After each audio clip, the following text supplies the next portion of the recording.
Meerut Ghaziabad MLC seat पर BJP ने ब्राह्मण कार्ड खेला है और यहां पर धर्मेंद्र भारद्वाज को मैदान में उतारा है, जो अपना नॉमिनेशन करके आए हैं। धर्मेंद्र जी, एक बड़ी जिम्मेदारी आपके कंधों पर दी गई है, पूरी तरीके से तैयार हैं जिम्मेदारी निभाने के लिए? हम अपनी जिम्मेदारी को निभाने के लिए तैयार है और फिर भारतीय जनता पार्टी जो जिम्मेदारी हमें देगी उस जिम्मेदारी को हम हमेशा निभाएंगे। और हम भारतीय जनता पार्टी को अपनी माँ के समान मानते हैं। जैसे मोदी जी और योगी जी का आदेश होगा, अमित शाह जी का आदेश होगा, हमारे प्रदेश संगठन का आदेश होगा, उस आदेश की जिम्मेदारी को हम पूरा निभाएंगे। अच्छा, राष्ट्रीय लोकदल गठबंधन ने यहाँ पर आपने देखा है सुनील लोटा को उतारा है, तो आपको लग रहा है सीधा मुकाबला है या कोई है नहीं मुकाबले में? मुकाबले के बारे में बताता हूँ। 4 जिलों का चुनाव है। आपके 4 जिलों में 3 सांसद आते हैं। एक सांसद जी मेरे साथ हैं, दोनों सांसद जी आने थे आज, लेकिन पार्लियामेंट है इसलिए नहीं आ पाए। चारों जिलों में हम सर्वाधिक विधायक जीते और जो 2-3 सीटें हम हारे हैं वो बहुत कम मार्जिन से हारे हैं।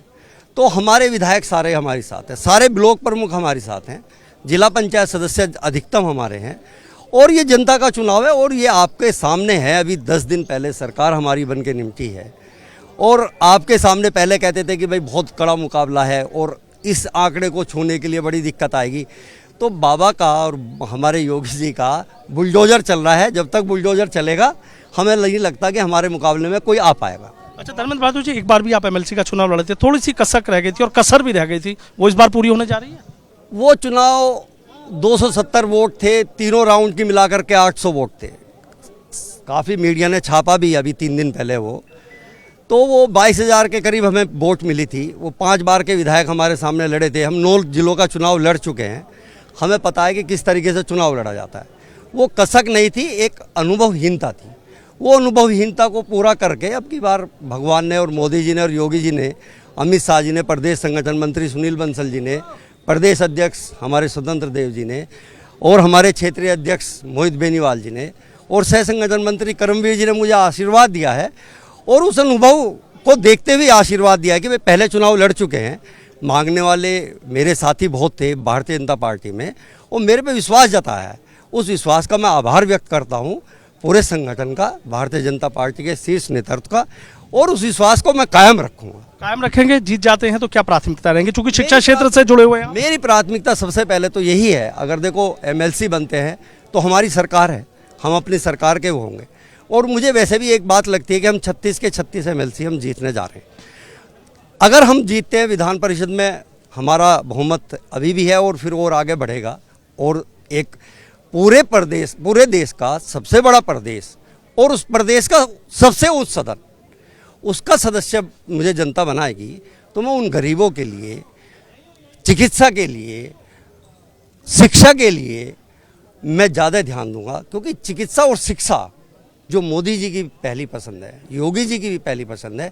अभी यूक्रेन में आपने देखा कि कितने छात्रों को, अगर एमबीबीएस कॉलेज होते, कांग्रेस गवर्नमेंट इस पर काम करती तो कितने लोगों को उनकी जान बचाने का काम माननीय मोदी जी ने किया है।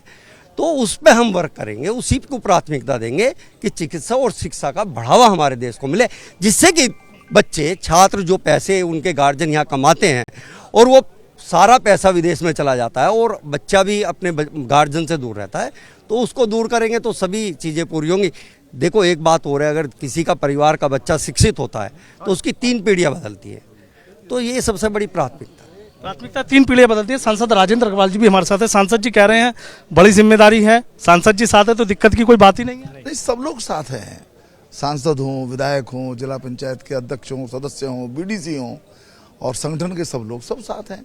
और मोदी जी हैं, योगी जी हैं, संगठन का हमारा एक बड़ा व्यापक तंत्र है, सब साथ हैं। और जो एजेंडा लेकर के 2014 से सेवा का माननीय मोदी जी चल रहे हैं, जिसका उत्तर प्रदेश में अनुसरण योगी जी ने किया है, उसी का परिणाम है कि निरंतर जनता का आशीर्वाद हमको मिल रहा है। 2014 में मिला, 17 में मिला, 19 में मिला, अब 22 में भी मिला।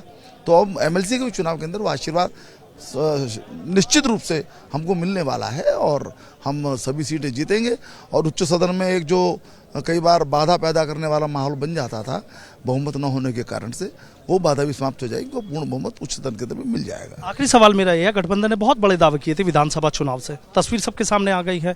इस बार भी आपने देखा गठबंधन प्रत्याशी है, राष्ट्रीय लोकदल के लिए समाजवादी पार्टी ने छोड़ दी सीट, आज उनके नाम की घोषणा हुई है, नॉमिनेशन करने आए हैं, क्या कहना चाहेंगे? कुछ है स्थिति? नहीं, मैं कुछ कहने की जरूरत नहीं समझता। देखिए, गठबंधन के अंदर बड़बोलापन था, दिशाहीनता भी थी और जातिवादी राजनीति को लेकर वो आगे बढ़े। इसी कारण से जनता ने उनको स्वीकार भी किया। मुझे नहीं लगता, मैं यहाँ के जो विपक्ष के प्रत्याशियों पर कोई टिप्पणी नहीं करूँगा, पर मुझे नहीं लगता कि कोई बहुत बड़ी चुनौती या कुछ खास चुनौती हमको दे पाएंगे।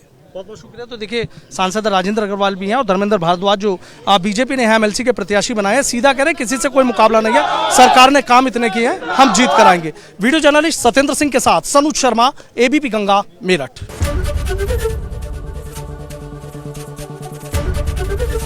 एबीपी गंगा, खबर आपकी, जुबान आपकी।